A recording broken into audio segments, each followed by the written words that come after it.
Buenos días a todos. ¿Se escucha bien? Sí. Bueno, yo soy Mariola Revilla, soy la secretaria de la Junta de Gobierno del Colegio de Palencia. Hoy me toca presentaros a Mar Daza, pero primero voy a explicar un poquito lo que hacemos desde el Colegio de Palencia.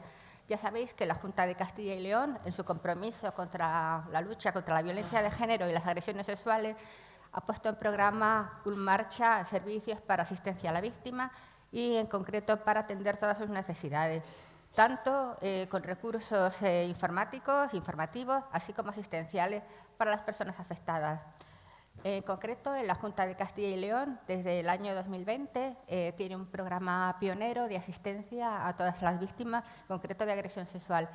Programa que lo que pretende es, digamos, aunar a todos los profesionales que intervienen en la asistencia a estas personas. Estas, asistencias se prestan desde dos planos. Uno, desde un plano sanitario, en el que este plano sanitario lo que se pretende es adoptar medidas tanto preventivas como de tratamiento. Y un segundo plano que es tanto jurídico como psicológico. En concreto, respecto al psicológico, que se le atiende a las personas psicólogas, y luego al jurídico, que es el que a mí me compete. Bueno, pues comentar un poco que nosotros desde el Colegio de Abogados de Palencia tenemos un servicio para asistir a las víctimas, en este caso de agresión sexual, que prestamos las 24 horas del día, los 365 días del año. ¿Cómo trabajamos? Bueno, pues trabajamos de la siguiente manera. Estamos a disposición tanto de la Junta en este programa pionero que inició, como hemos dicho, en el año 2020, además un programa cuyas pautas incluso han sido adoptadas a nivel nacional por el Gobierno para aplicarlas en algunos otros programas que también tienen.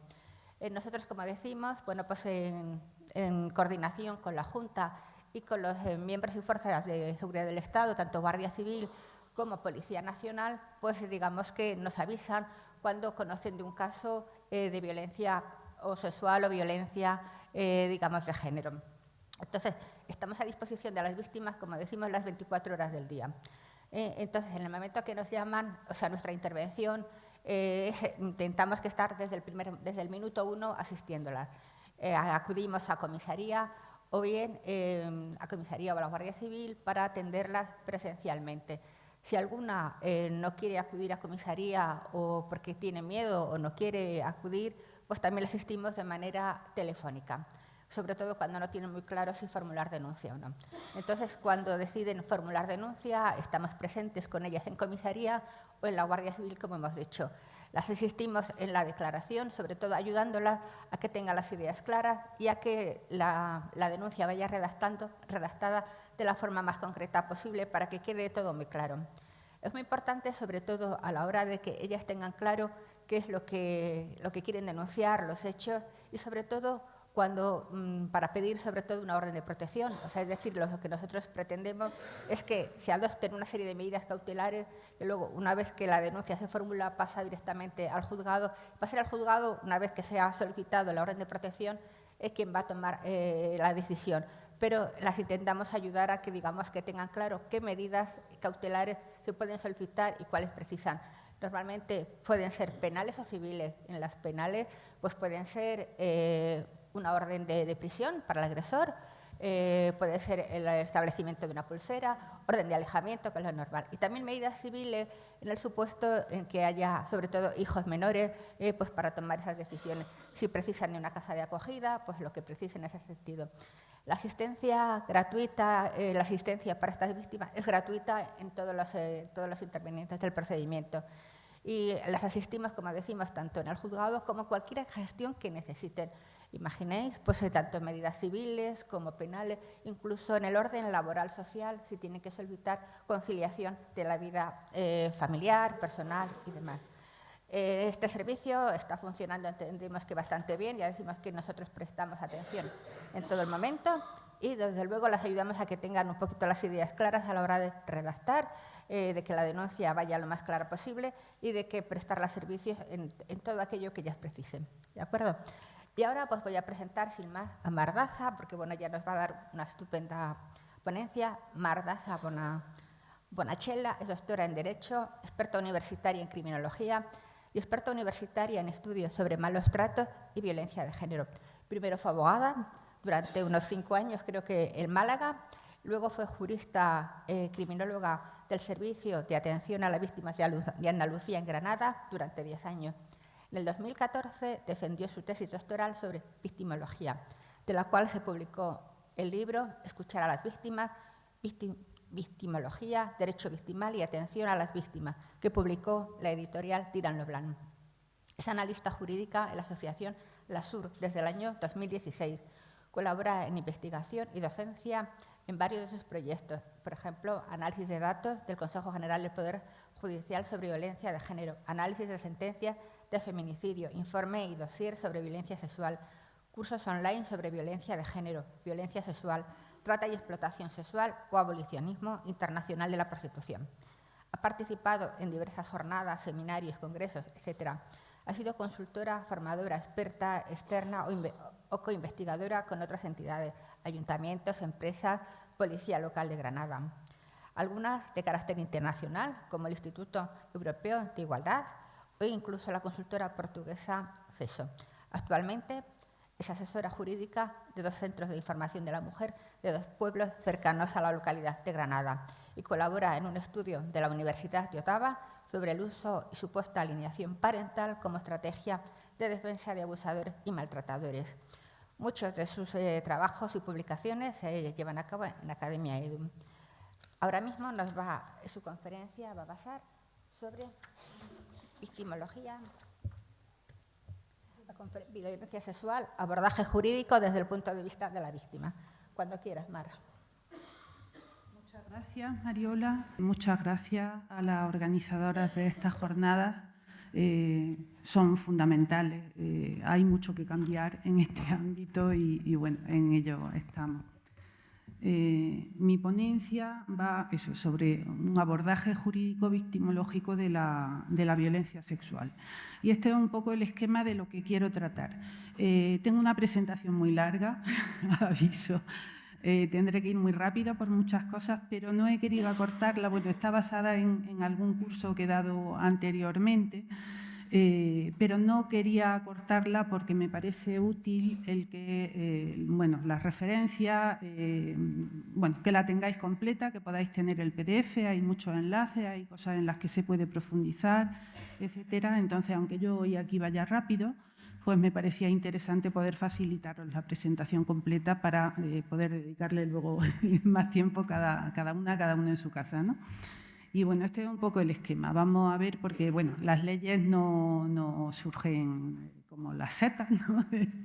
De forma espontánea, sino que, bueno, también las setas nacen de semillas, ¿no? Pero hay que hacer un poco de historia. No hablamos del sexo de los ángeles, ¿no? Cuando hablamos de legislación hablamos de algo que tiene unas raíces históricas profundas y tenemos que saber de dónde venimos, dónde estamos y a dónde queremos ir, ¿no?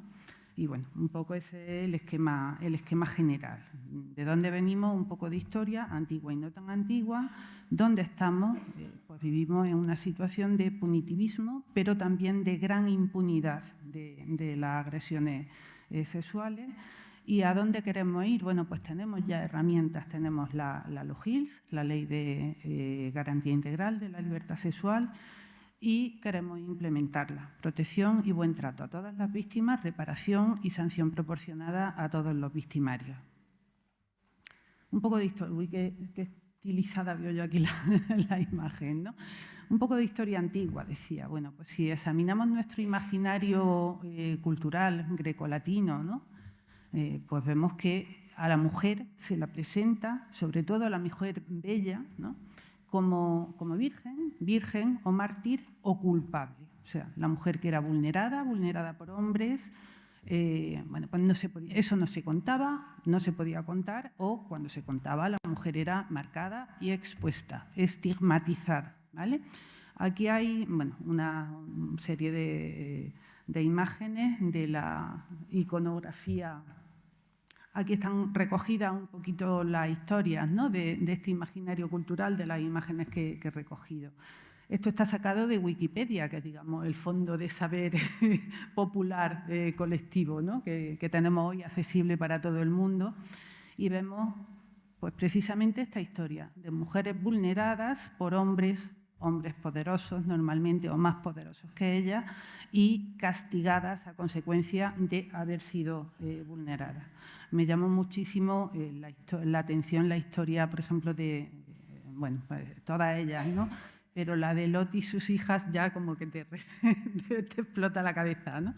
Estamos hablando de un señor que era de lo más bueno que había en su pueblo, en Sodoma, que ofrece a sus hijas para ser violadas, ¿no? por sus convecinos, que ellos las despreciaron porque preferían violar a los ángeles que Dios había enviado para avisar de la destrucción de la ciudad. Ellas perdieron a su madre, que se volvió cuando se fueron de la ciudad a mirar atrás, quedó convertida en sal.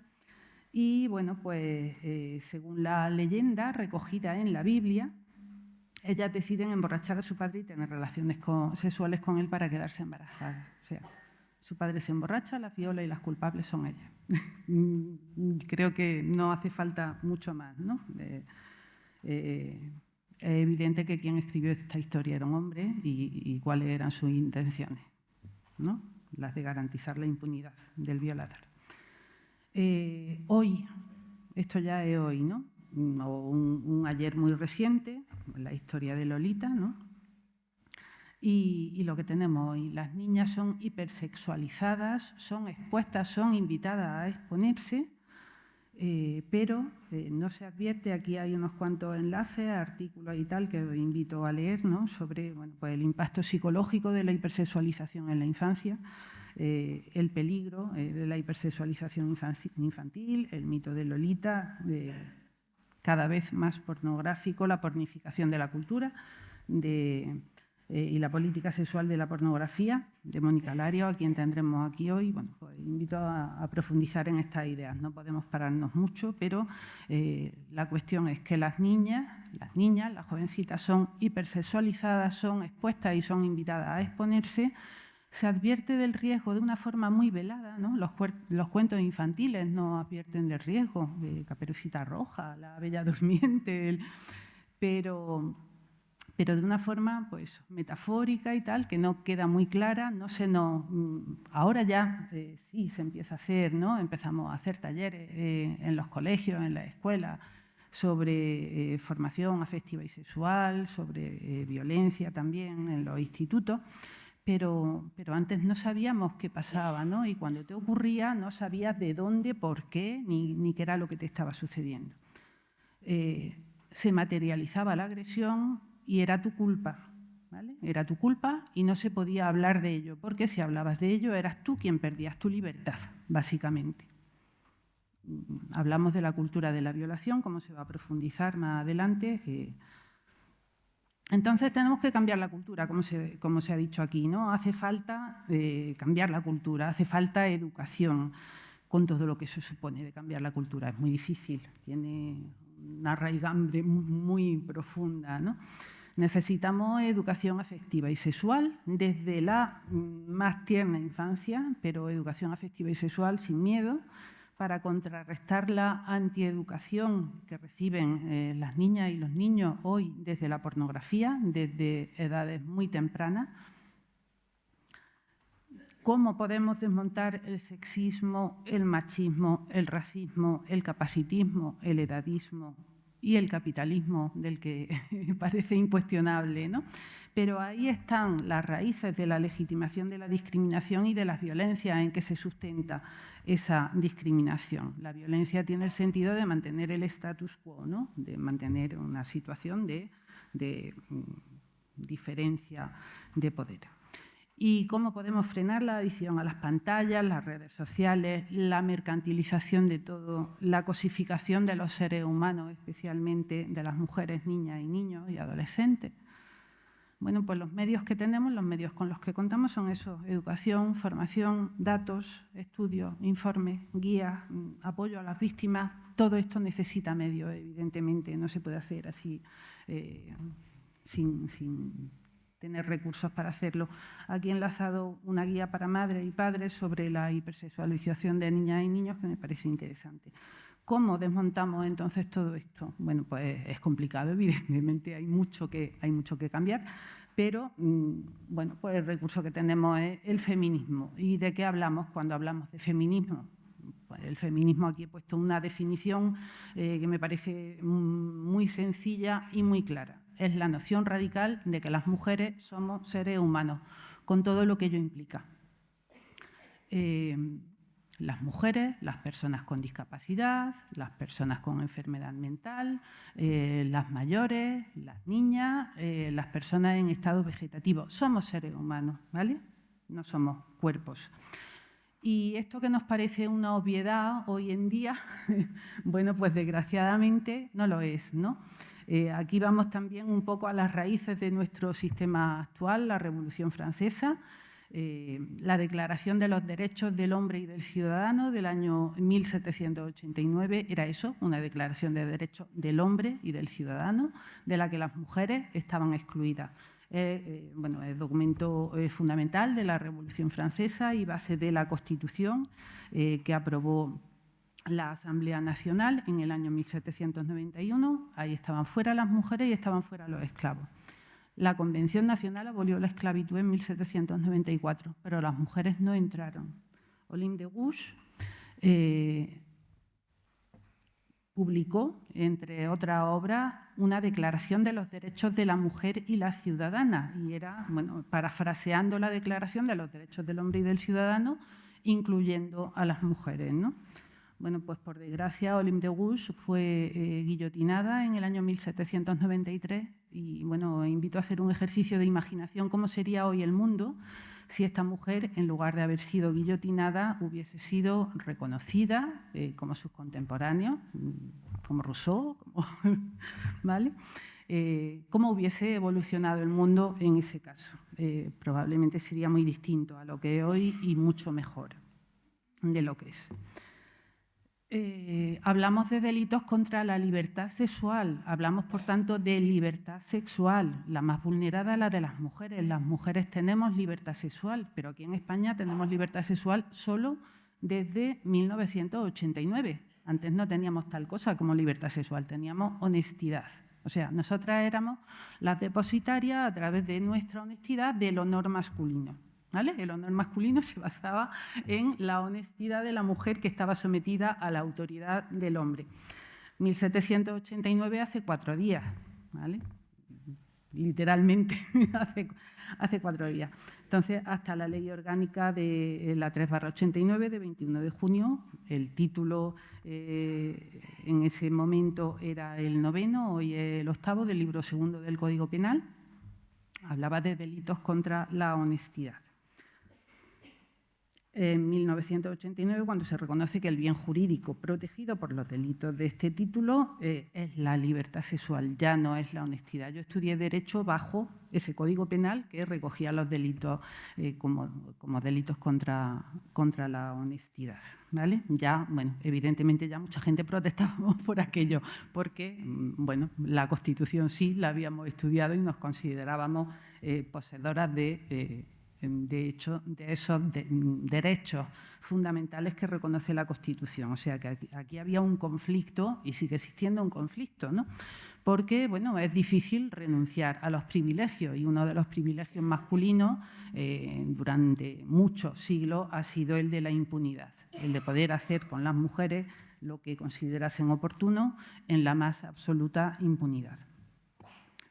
Y vivimos en un conflicto de valores, ¿no? Digamos, entre machismo, una cultura tradicional machista y una cultura de derechos humanos feminista. Ante las situaciones, de hecho, de violencia contra las mujeres por razón de género, de violencia sexual también, acción feminista, implementamos leyes. O sea, el feminismo institucional, el feminismo en la calle, trabajamos por la protección de las víctimas, porque trabajamos de forma pacífica ¿vale? No, el movimiento feminista es un movimiento pacifista, normalmente no vamos agrediendo a los hombres que nos vulneran ni nada de eso, lo único que queremos es que nuestros derechos sean efectivos, que se apliquen las leyes, que haya leyes que protejan nuestros derechos. Pero ante esta situación de legislación que intenta proteger nuestros derechos hay una importante resistencia machista, hay una reacción patriarcal que niega la violencia y facilita la reproducción y el mantenimiento y la perpetuación de esa violencia contra las mujeres por razones de género. ¿Qué hacer para resolverlo? Bueno, pues ya lo estábamos diciendo, ¿no? Prevención general y especial. Las leyes sirven también para esa prevención general, para educar a la sociedad en lo que puede ser y en lo que no debe ser, ¿vale? Educación y reeducación a los agresores en derechos humanos para que todas y todos seamos seres humanos libres y para respetar y ser respetados, ¿no? A través de muchos medios. Campaña, educación, sensibilización social, formación especializada de todo profesional que intervenga en el tratamiento a las víctimas de alguna forma, datos estadísticos para conocer la realidad, porque si no conocemos la realidad y no la cuantificamos, no nos duele de la forma que nos tiene que doler para querer cambiar las cosas, ¿vale?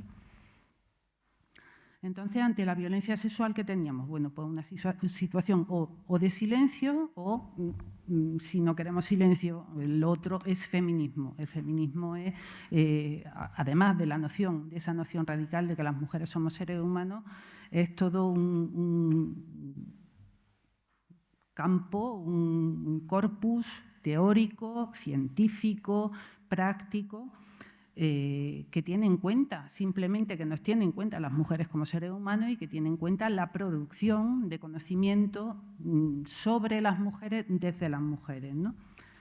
Y bueno, se empezó a romper este silencio en torno a la violencia sexual no hace tanto tiempo. Bueno, todas y todos creo que conocemos de dónde salió, ¿no? El Me Too, el movimiento Me Too en Estados Unidos, como mujeres muy expuestas empezaron a denunciar las vulneraciones de que estaban siendo objeto por parte de este individuo, de Harvey Weinstein.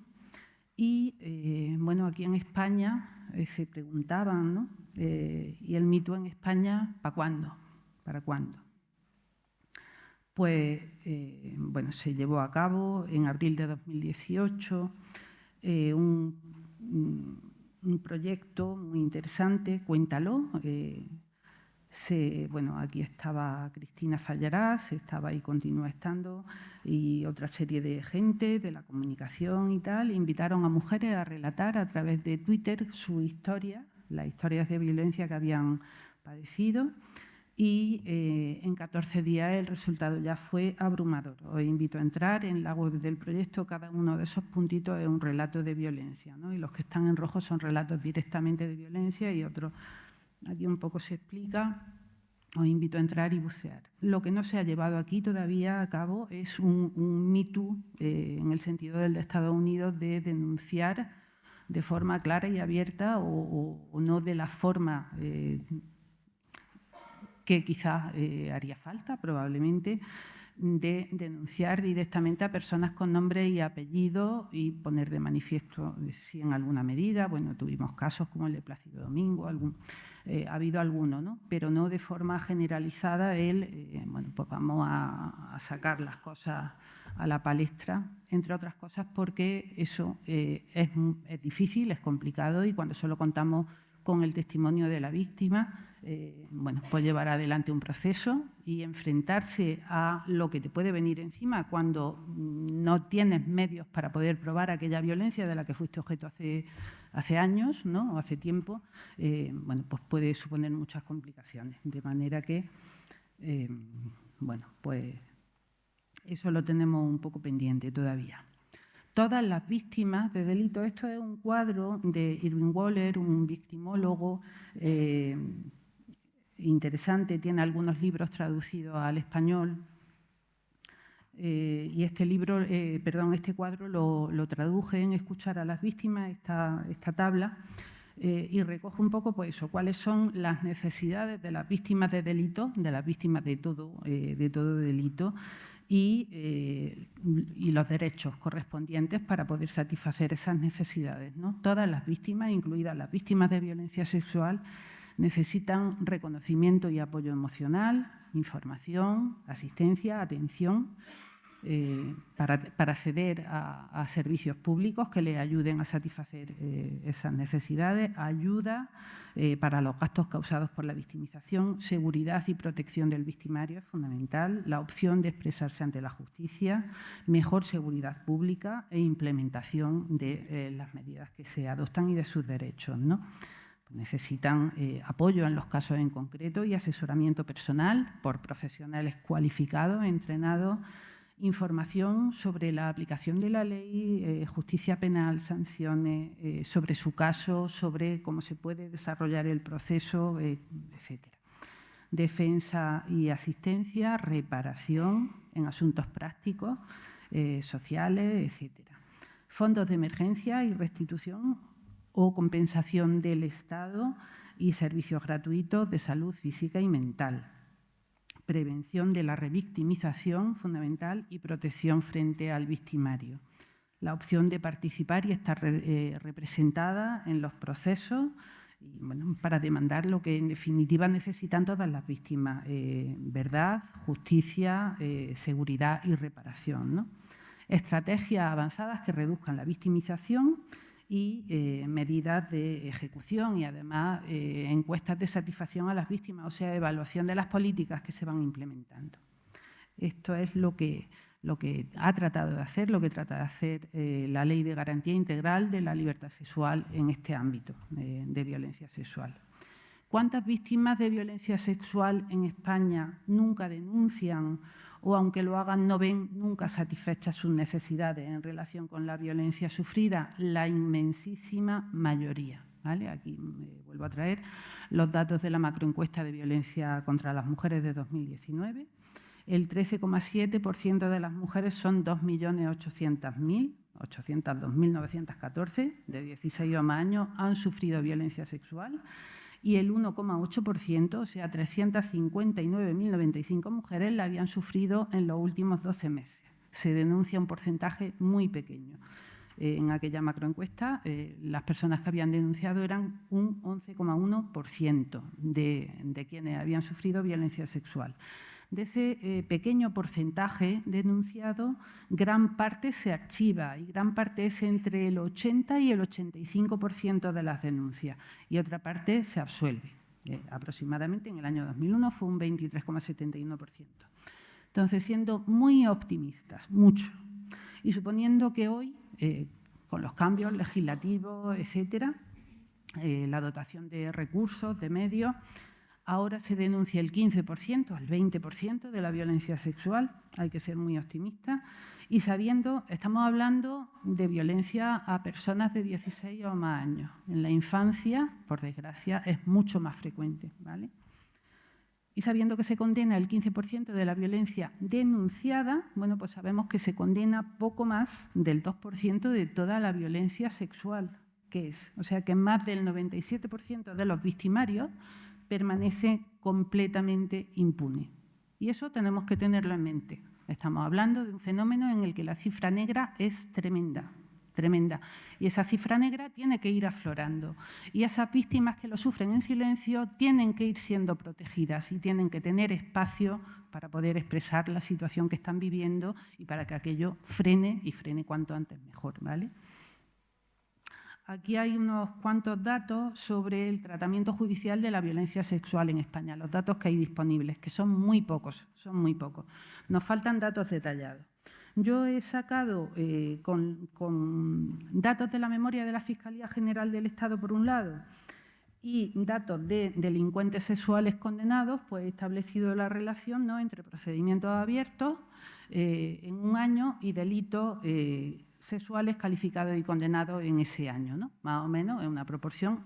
La cifra de denuncia va aumentando, ¿no?, en los últimos años, pero digamos que la proporción es una aproximación así un poco bruta, pero es una aproximación a lo que tenemos. Bueno, pues vemos que en el año 2021 el 94% de las agresiones sexuales denunciadas, ¿vale? Permaneció impune. El 84,5% en las violaciones, en abuso sexual el 84,72%. Estamos hablando de delitos denunciados. El 85%, en definitiva, en ese año, el 85,30% de los denunciados fue impune. Estas son las cifras de condenados en el año 2022, ¿vale? Son números brutos, lo que publica el Consejo General del Poder Judicial y el Instituto Nacional de Estadística. Bueno, pues aquí en esta tabla hice la relación entre las diligencias previas, delitos incoados, calificados, etcétera, en el año 2022 y las condenas en el año 2023. Y vemos que las proporciones son muy parecidas, ¿vale? De los delitos denunciados, pues un porcentaje tremendo, el 87%, más del 87% de los delitos contra la libertad sexual, ¿vale? Quedaron en la impunidad. Y vemos que sigue así, ¿no? la tónica. Estos son datos de la Fiscalía General del Estado del año 2023, de delitos calificados, ¿no? Diligencias previas incoadas, procedimientos abreviados, etcétera, suma de delitos calificados y, en definitiva, qué hechos quedan sin sentencia al final del año, porque la Fiscalía no nos da datos sobre el resultado del procedimiento judicial, ¿vale? Si la sentencia fue condenatoria o absolutoria, ¿vale? El 87,66% de los delitos contra la libertad sexual en el año 2023 ni siquiera llegó a tener sentencia, ¿vale? Esta es la evolución de los delitos calificados. Vemos que va en aumento en los años 2021, 22, 23. Sabemos que la Ley Orgánica de Garantía Integral de la Libertad Sexual es del año 2022. Estos son los informes que publica el Ministerio del Interior sobre delitos contra la libertad sexual. El lenguaje, no puedo, ¿no? Victimizaciones registradas según sexo. Las victimizaciones no tienen sexo, la victimización es el hecho, tiene sexo. La víctima es un ser humano, es una persona con un cuerpo que hay detrás de ese término, ¿vale? Vamos a no hablar en abstracto, tan en abstracto, vamos a hablar en concreto. Hay víctimas y es fundamental conocer la relación entre la víctima y el victimario o entre el victimario y la víctima, y es fundamental que pongamos el foco en el victimario, ¿vale? Bueno, pues vemos que los grupos de edad más frecuentes entre las víctimas pues son menores de edad y gente muy joven, ¿no? Por ejemplo. Los perfiles, bueno, pues vemos que en esas relaciones entre víctima y autor, pues las más frecuentes son pareja, expareja, hijo o hija u otros familiares. También relaciones de amistad, relación laboral, escolar, otras relaciones, aunque de los hechos denunciados, la mayoría, el 74,7%, casi el 75%, en el año 2023, eran desconocidos. Todavía hoy los hechos que más se denuncian son los cometidos por desconocidos, porque denunciar al conocido, al familiar, al padre, al hermano, al abuelo, al primo, es mucho más complicado, es mucho más duro y las consecuencias para la víctima que se tiene que enfrentar al mundo o que se ve en una tesitura en la que la mitad de su mundo se enfrenta al otro medio es muy difícil, con lo cual el silencio todavía sigue siendo mucho, ¿no? Bueno, pues estos son los datos. El 93% de las personas denunciadas fueron hombres, el 7% mujeres. Las mujeres denunciadas lo son más en delitos relacionados con prostitución, trata de seres humanos, etcétera, ¿vale? Entre otras cosas porque también las víctimas entran en ese circuito de captar a otras mujeres para poder superar ellas su situación, su propia situación. ¿Qué tenemos entonces? Que estos datos son muy insuficientes, muy insuficientes. Tenemos datos sobre el tratamiento judicial de la violencia de género que publica el Consejo General del Poder Judicial, muy completo, O sea, sabemos en violencia de género, sabemos cuántas denuncias se ponen en cada territorio, quién ha puesto esas denuncias, qué pasa con ellas, si la denuncia se archiva, si continúa, si la víctima renuncia o no renuncia, si se le dan medidas de protección o no se le dan o se le deniegan. Y eso lo sabemos por partidos judiciales. O sea, el Consejo General del Poder Judicial tiene esos datos por juzgado. O sea, que cuando hay puntos negros, puede saberlo perfectamente como lo sabemos nosotras, examinando, haciendo un análisis crítico, que eso echamos en falta todavía, el análisis crítico de las instituciones de sus propios datos, ¿vale? Porque si nos exponen los datos, los macrodatos, los datos en conjunto o por provincia o tal, pero el análisis crítico brilla por su ausencia. Y ese análisis crítico sirve precisamente para ver dónde están los puntos rojos, dónde están los puntos negros, dónde no funciona el sistema y ponerle remedio a esas disfunciones, ¿vale? Bueno, pues necesitamos esos datos por territorio sobre la violencia sexual. Si estamos viendo que la mayoría de los delitos son archivados, de las denuncias son archivadas y que la mayoría no llegan a buen fin, y el buen fin es que la víctima obtenga protección y que el victimario obtenga la condena que le corresponda, ¿vale? Pues ahí, vamos, de hecho la propia Ley de Garantía Integral de la Libertad Sexual ya recoge que el Consejo General del Poder Judicial nos tiene que facilitar esos datos detallados por territorio, ¿vale? En el artículo 4, en el párrafo segundo, del apartado 1 se incorporarán datos estadísticos proporcionados por el Consejo General del Poder Judicial de forma trimestral, desglosados por tribunales, provincias y partidos judiciales, del mismo modo que se hace con violencia de género. Todavía no tenemos esos datos disponibles, ¿vale? Bueno, aquí metí una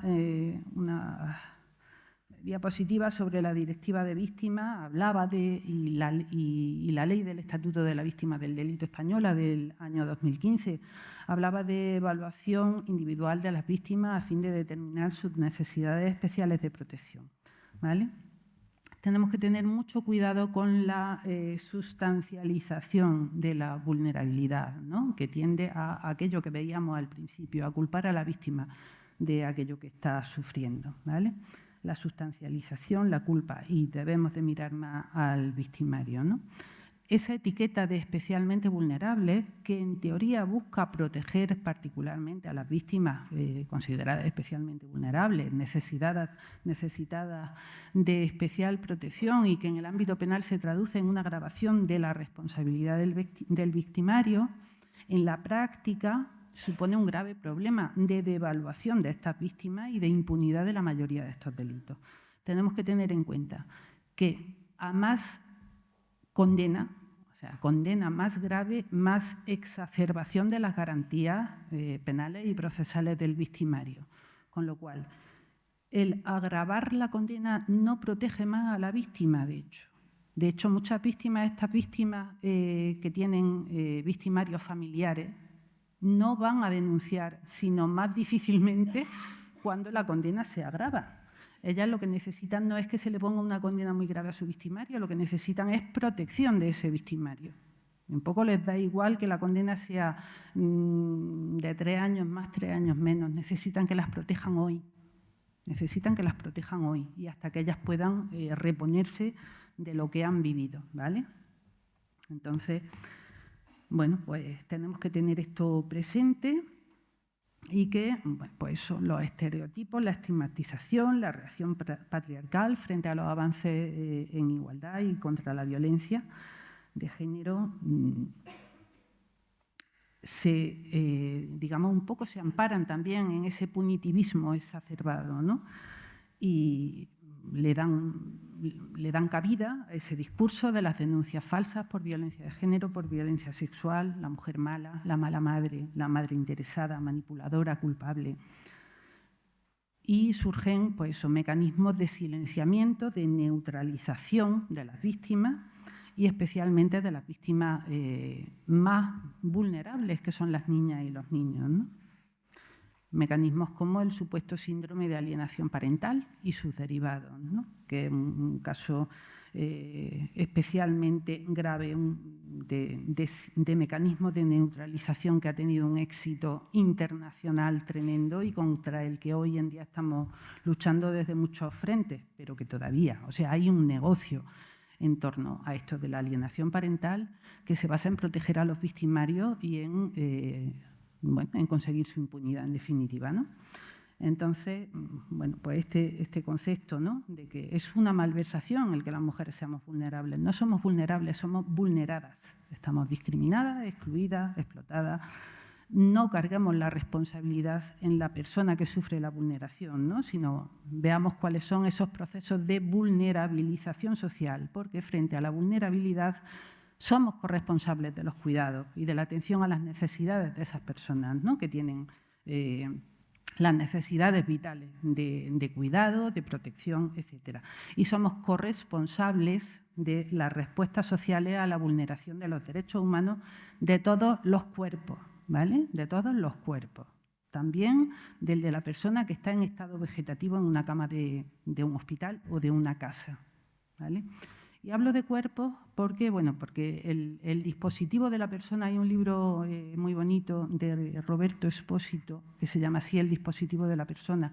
Ha sido durante siglos un dispositivo excluyente, no se consideraba persona, no se consideraba ser humano a muchos seres humanos, ¿no? Bueno, pues también por ahí, si queréis, podéis profundizar. Y además, uno de los efectos de la violencia sexual, sobre todo cuando esta violencia es muy intensa o es reiterada, es la disociación. La disociación, el salirte de tu cuerpo porque no puedes soportar eso que estás viviendo, entonces te vas, dejas tu cuerpo abandonado, que pase con él lo que tenga que pasar, porque es un mecanismo de protección, ¿no?, y de supervivencia. Pero esa disociación luego causa un trauma, ¿vale? Luego causa un trauma tremendo. Y tenemos, como sociedad y como instituciones y organismos, tenemos deber de diligencia para atender todas estas situaciones. Tuvimos estas leyes que os decía del año 2015, de la 10ª legislatura, la del Estatuto de la Víctima del Delito, la de modificación del sistema de protección a la infancia y la adolescencia, que contenían unas disposiciones adicionales que decían las medidas recogidas en esta ley no pueden suponer incrementos de gastos de personal, ni de retribuciones, ni de dotaciones de personal. Con lo cual, ¿qué estamos diciendo? Bueno, pues estaban haciendo unas leyes hipócritas. Las leyes y el nuevo modo de funcionamiento que necesitamos no se puede llevar a cabo sin medios. Es así de sencillo, ¿no? Entonces, ¿cuáles son los principales factores de vulnerabilización? Pues el machismo y la desigualdad, ¿vale? Y luego hay factores añadidos interseccionales, como puede ser la niñez o la juventud, la pobreza, la enfermedad, la discapacidad o diversidad funcional, la orientación sexual o de género distinta de la normativa, la racialidad, la migración, el desplazamiento, la guerra. O sea, todos esos son factores añadidos a ese machismo y desigualdad de base. Pero la violencia sexual es fundamentalmente, no solo, porque también hay violencia contra hombres y niños, pero es fundamentalmente violencia contra las mujeres por razón de género. Pues afecta a las mujeres por el hecho de ser mujeres, no por el simple hecho, porque el hecho de ser mujeres no tiene nada de simple, es un hecho muy complejo que implica muchas cosas, ¿vale? Muchas cuestiones importantes a considerar, pero nos afecta por esa razón o nos afecta de forma desproporcionada, ¿vale? Si vemos la definición de violencia contra las mujeres por razón de género del Convenio de Estambul, en su artículo 3 vemos que esa es la definición, ¿no? Por ser mujeres o de manera desproporcionada. Pues la violencia sexual es violencia contra las mujeres.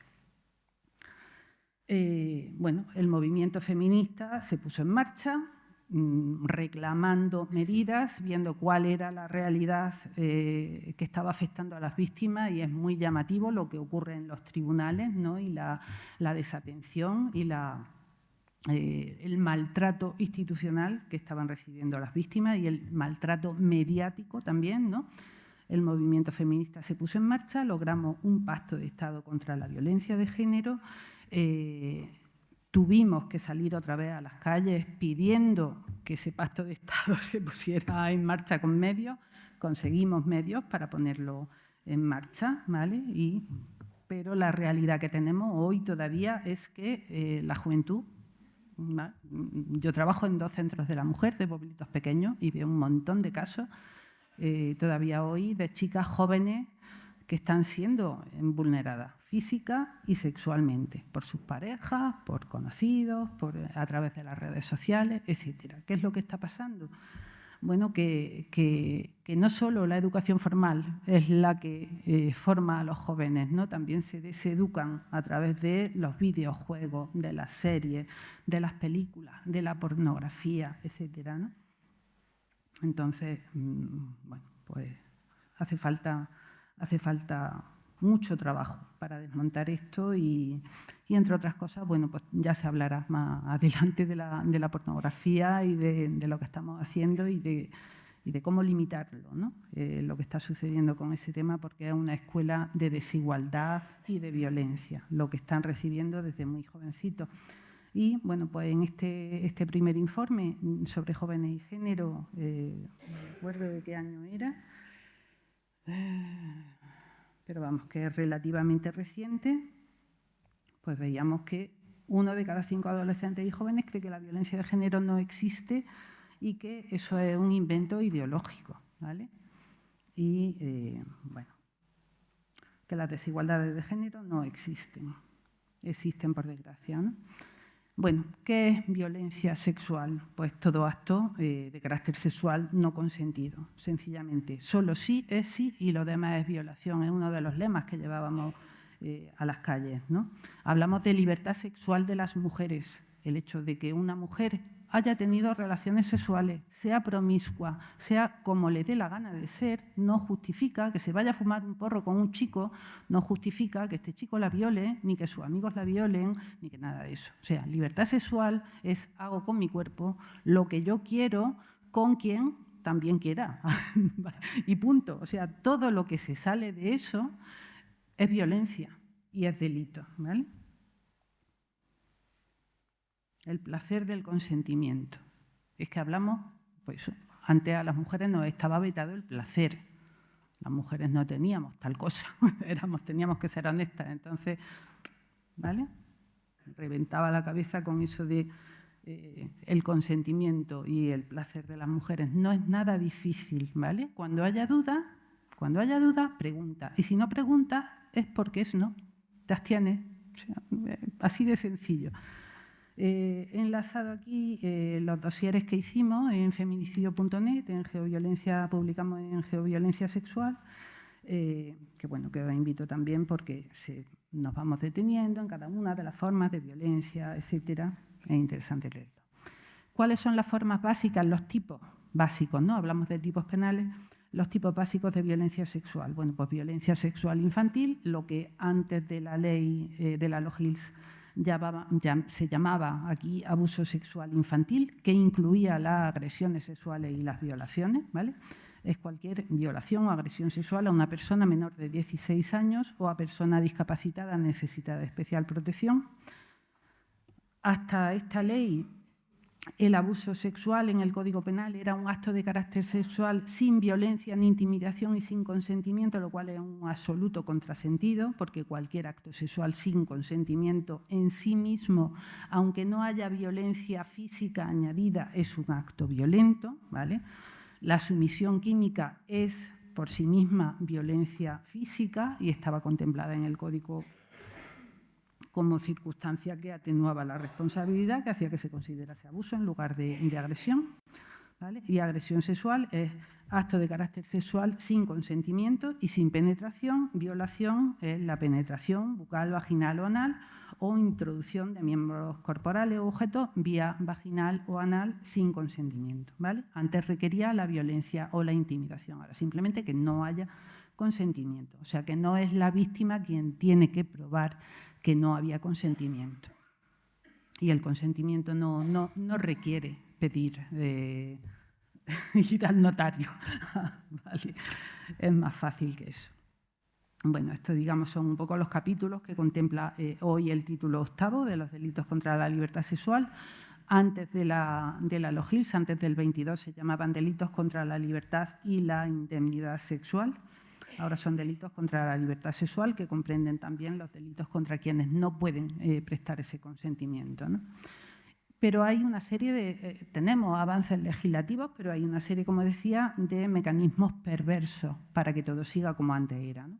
Uno de ellos es negar la categoría analítica del género y defender la igualdad formal ante la ley, negando que exista discriminación.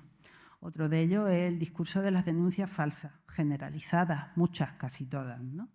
De violencia de género o violencia sexual, ¿no? Porque la denuncia contra mi hijo, mi hermano, mi primo, mi compañero de trabajo es falsa, porque yo a él le conozco, ¿vale? Yo a él le conozco y él no hace esas cosas. Ella está loca. Pero claro, tu primo, tu compañero, tu hermano no comete violencia sexual en tu presencia. Ya se guarda muy mucho de hacerlo en presencia de, salvo que lo haga con el colega que también lo lleva a cabo, ¿no?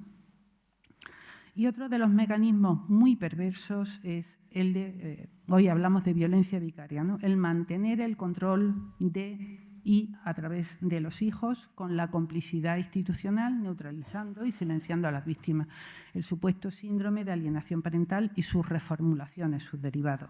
Alienación parental, preocupación mórbida, obstrucción o interferencia materna, madre narcisista, madre manipuladora, esa filosofía del friendly parent, la madre que no facilita el contacto de los hijos con el padre a toda costa, desconfiamos de ella, la consideramos culpable, ¿vale?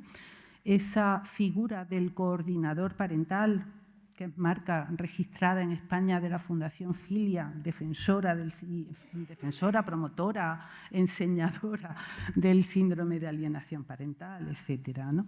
Bueno, pues esos son mecanismos que impiden que la violencia sexual, en concreto, una de las formas frecuentes, porque el agresor sexual es un agresor oportunista, o sea, normalmente violenta a las víctimas que puede violentar y donde puede violentarlas, donde tiene oportunidad de hacerlo con impunidad.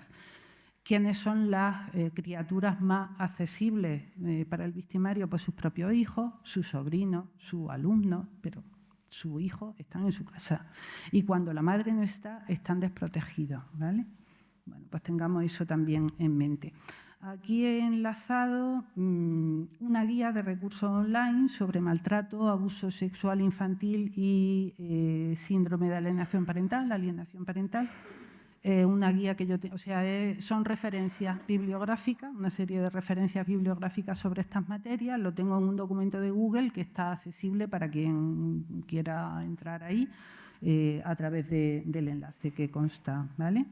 Y bueno, ante estas situaciones, ¿qué hacemos? Pues desde el movimiento feminista, pues por ejemplo en la plataforma contra la violencia de género de Granada, hicimos en el año 2018-19, ya no me acuerdo cuándo fue, cuando la movida de Infancia Libre, hicimos un comunicado, abuso paterno, silencio social, al que se adhirieron pues 700 y pico personas. Nos parecía fundamental, puesto que las madres que estaban intentando proteger a sus hijos, hijas de la violencia sexual paterna, estaban siendo crucificadas, vilipendiadas, pues nos pareció fundamental cambiar el discurso y sacar bueno, pues una pica, ¿no?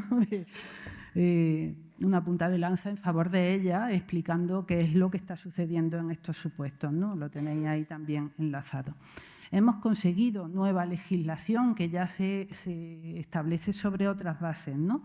La Ley Orgánica de Protección Integral a la Infancia y la Adolescencia frente a la Violencia, la LOPIVI del año 2021, la Ley de Garantía Integral de la Libertad Sexual del año 2022, hay un anteproyecto de Ley Orgánica Integral contra la Trata y la Explotación Sexual, está en curso.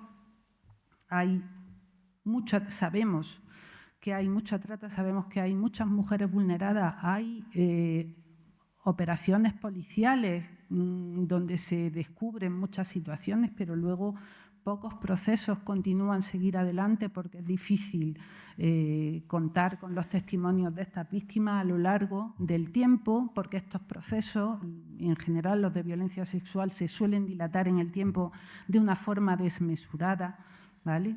Hay que tratar de evitar eso con los nuevos medios, ¿no?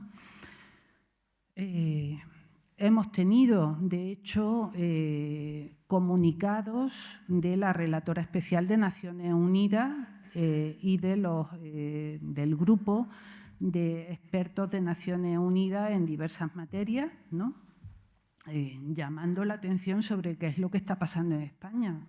Tenéis legislación, pero no se está protegiendo a las niñas y niños de la violencia, ¿no? Y los procedimientos se siguen dilatando y sigue habiendo pues, desprotección, y no solo desprotección, sino persecución de las madres que intentan proteger a esos niños como si fuesen ellas las criminales, porque desobedecen, porque no cumplen los regímenes de visita y porque, bueno, pues cuando la justicia les desprotege, intentan pues hacer lo que pueden para evitar que eso que ellas saben que está sucediendo continúe sucediendo.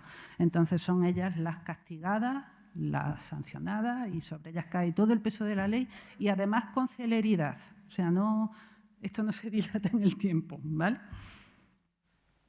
Vale, pues ahí he enlazado también algunas cosas.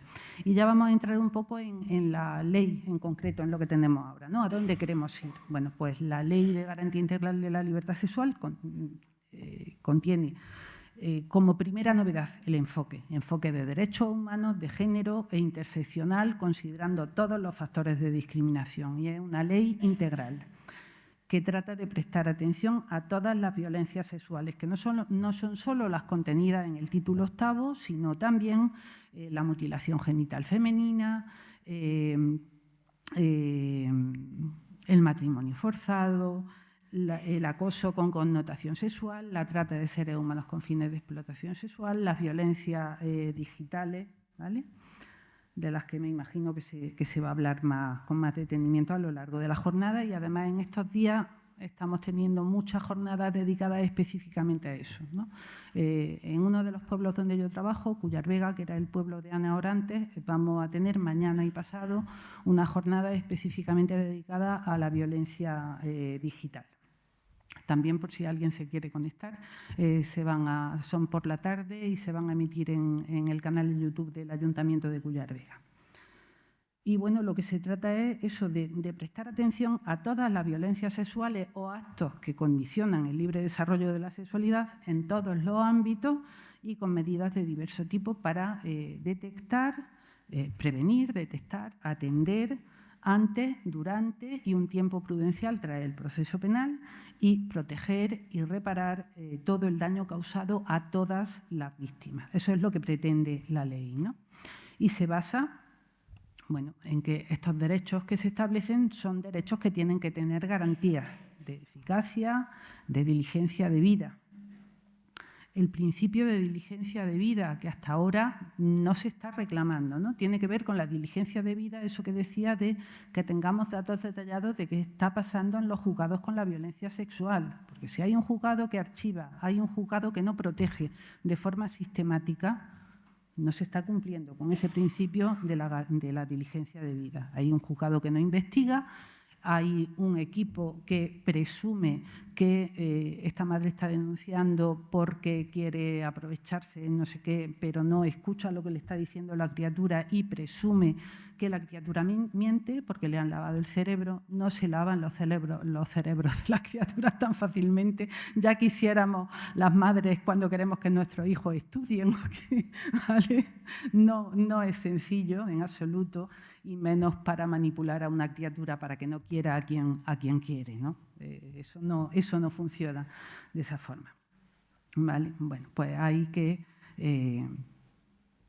ser diligentes y hay que ser garantes de esos derechos que establece la ley, y se establecen en esta ley obligaciones concretas para prevenir, investigar, apoyar, proteger, enjuiciar, sancionar a los responsables y reparar a las víctimas. Debe mejorar la producción de datos y la investigación sobre las causas y efectos de todas las violencias y su tratamiento judicial, y sobre la eficacia de las medidas que se adoptan para atajar esta forma de violencia.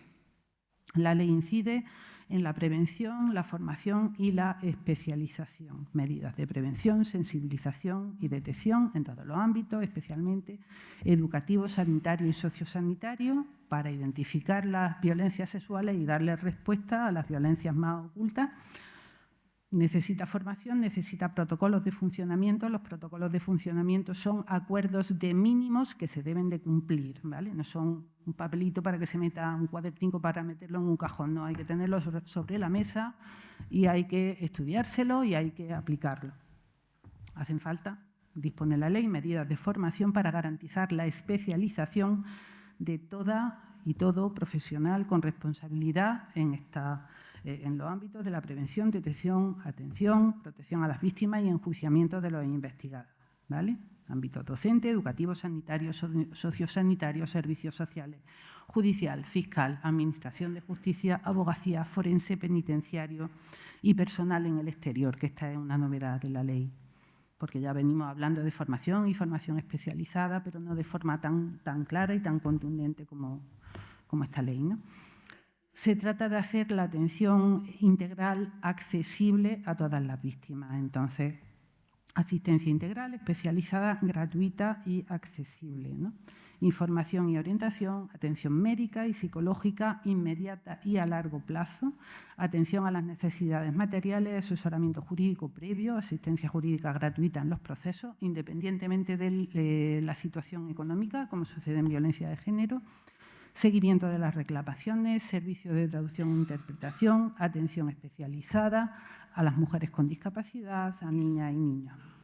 Y dispone la ley, se van a crear servicios de crisis 24 horas para víctimas de violencia sexual, servicios de recuperación integral, servicios de atención integral a víctimas de trata de seres humanos con fines de explotación sexual y servicios de atención especializada a niñas y niños, las casas de niñas y niños, ¿no? Con el modelo Parnahus. Se trata de reducir la victimización secundaria y ofrecer condiciones de seguridad fundamental, protección de la víctima desde el momento 1, ¿vale? Porque solo en esas condiciones podrá emitir un testimonio que pueda permitirle estar en el proceso con garantías, ¿no? Condiciones de seguridad y de tranquilidad. La ley establece medidas también para garantizar la autonomía económica a las víctimas. Las medidas son similares a las que ya conocemos para las víctimas de violencia de género, ¿vale? Y igualmente a las víctimas en situación administrativa irregular, por unas condiciones similares a las que conocemos para las víctimas de violencia de género. O sea, que el ser víctima de violencia sexual se considera circunstancia excepcional que permite la regularización, la concesión de un permiso de residencia y trabajo para la víctima, por lo menos hasta tanto se resuelva la situación, ¿no? Y si hay un procedimiento de expulsión incoado, se paraliza este procedimiento para que pues pueda continuar en el proceso y llevarlo adelante y pueda rehacer su vida si necesita tal cosa, ¿no? En cuanto al acceso y obtención de justicia, medidas para reforzar las unidades de valoración forense integral, las UVIG, para que se ocupen también de la violencia sexual contra mujeres, niñas y niños, especialización, protocolo, valoración del daño, incluido el daño social y la gravedad y el riesgo de revictimización, coordinación para la seguridad y el apoyo a las víctimas, exámenes a las víctimas lo estrictamente indispensables, conservación de muestras, calidad del servicio, evitar la victimización secundaria, se vuelve a incidir ahí, ¿no? Medidas de protección, acompañamiento y seguridad, información y acompañamiento en el ámbito judicial, refuerzo de las oficinas de atención a las víctimas, de los servicios de asistencia a víctimas, para que proporcionen información sobre derechos, acompañamiento a la víctima en el proceso y colaboración con los servicios de atención integral. Protección de la intimidad y los datos personales de las víctimas, especialmente de la difusión a través de las TIC, posibilidad de pedir vistas de los juicios a puertas cerradas y actuaciones reservadas, y asistencia de embajadas y consulados, amparadas por el Protocolo Interministerial de Actuación para Atención a Mujeres Víctimas de Violencia de Género en el exterior. En cuanto a la reparación, esto es novedad absoluta de la LOGILS. La reparación comprende la indemnización. El artículo 53 detalla los distintos aspectos evaluables en que consisten los daños y perjuicios materiales y morales. Se habla de medidas necesarias para la completa recuperación física, psíquica y social de las víctimas y de acciones de reparación simbólica y garantías de no repetición. También se establece la pensión o prestación de orfandad para víctimas de feminicidio sexual, medidas de reparación simbólica por las administraciones públicas para desestigmatizar a las víctimas y derecho de supresión digital. Posibilidad de establecer las ayudas suplementarias precisas para los casos con secuelas graves de violencia sexual.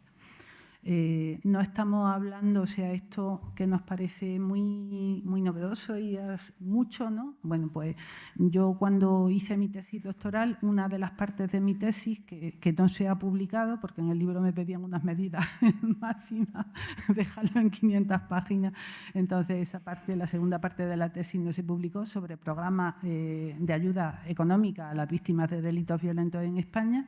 Bueno, pues en ayuda a víctimas del terrorismo, esto ya está implantado desde hace mucho tiempo, ¿no? Que, bueno, pues que si hay víctimas con secuelas muy graves que no estén contempladas y que no estén cubiertas a través de las indemnizaciones a víctimas de terrorismo y las ayudas, etcétera, que se establecen, pues se podrán implementar de forma específica para la víctima que lo necesita, ¿no?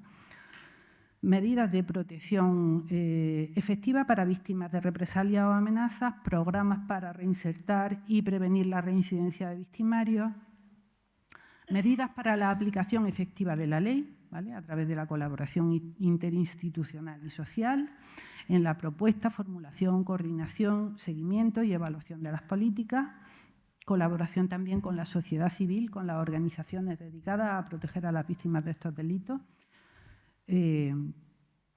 Bueno, los organismos especializados ya no van a tener solo en violencia de género, ya van a cubrir también la violencia sexual, articulación de protocolos para víctimas de violencia sexual que aseguren una acción coordinada, global e integral de las administraciones públicas y que garanticen la actividad probatoria en los procesos penales, atención a los distintos factores de discriminación que concurren.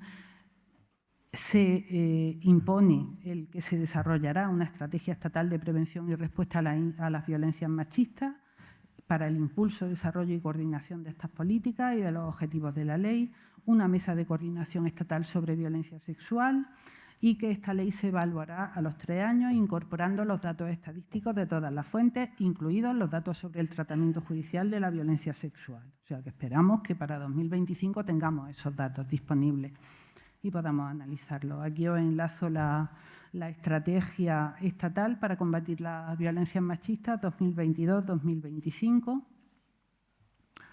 Lleva a cabo una serie de modificaciones legislativas, ¿vale? Se modifica la Ley de Enjuiciamiento Criminal, el Código Penal, la Ley del Derecho a la Educación, la Ley General de Publicidad, la de Ayuda y Asistencia a Víctimas de Delitos Violentos y contra la Libertad Sexual, la Ley de Extranjería, la de responsabilidad penal de los menores, la de subvenciones, la de igualdad efectiva de mujeres y hombres, el Estatuto del Trabajo Autónomo, el Estatuto de los Trabajadores, el Estatuto Básico del Empleado Público, el Estatuto de la Víctima del Delito, el Código Penal Militar, la Ley General de la Seguridad Social. Ya acabo enseguidísima, ¿vale? ¿Cuánto me queda? ¿2 minutos? ¿Ya? Vale. Bueno, no voy a entrar, lo tenéis en la presentación, qué se modifica en cada una de estas leyes, ¿vale? Pero pareciera que todo esto que hace la Ley de Garantía Integral de la Libertad Sexual, por el tratamiento mediático que ha recibido, fuese reducir las penas a los victimarios, ¿vale? Parece que no se ha hecho otra cosa que reducir las penas a los victimarios.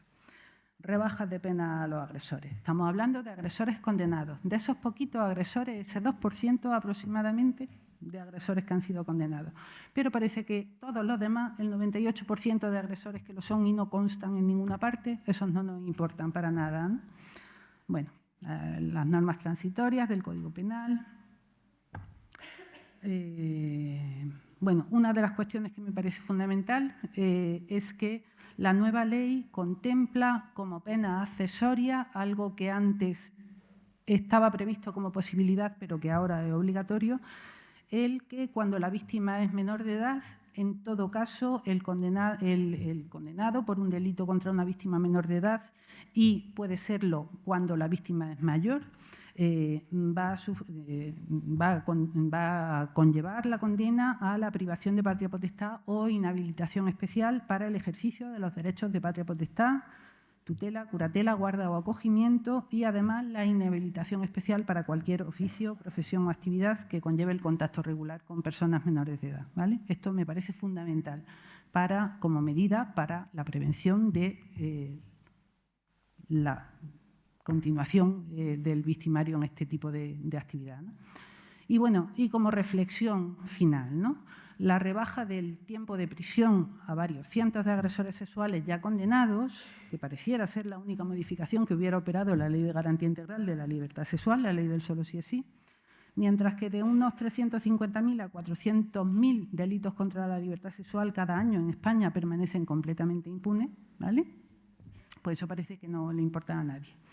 Los delincuentes sexuales no nos caben en las cárceles, seamos conscientes de ello, no nos caben en las cárceles, eso es un hecho. Pero es necesario que mejoremos el sistema y que apliquemos la ley para proteger a todas las víctimas y para aplicar la ley que tenemos. Y si tenemos que modificar el Código Penal y poner menos penas de prisión porque no nos caben en las cárceles, tendremos que hacerlo, ¿vale? Pero lo que no podemos hacer es no aplicar la ley y dejar impunes a los agresores sexuales por esa razón. De modo que lo fundamental es eso, es proteger a todas las víctimas y aplicar la ley a todos los victimarios. Y luego pues habrá que ir resolviendo los problemas que vayan surgiendo, ¿vale? Entonces, bueno, urge implementar las medidas pendientes, entre ellas los centros 24 horas, las casas de niños, con el modelo Barnahus. Aquí se van a implementar los centros 24 horas a final de este año, ya la Administración ha comprado los centros, etcétera, y ya, venga, me callo.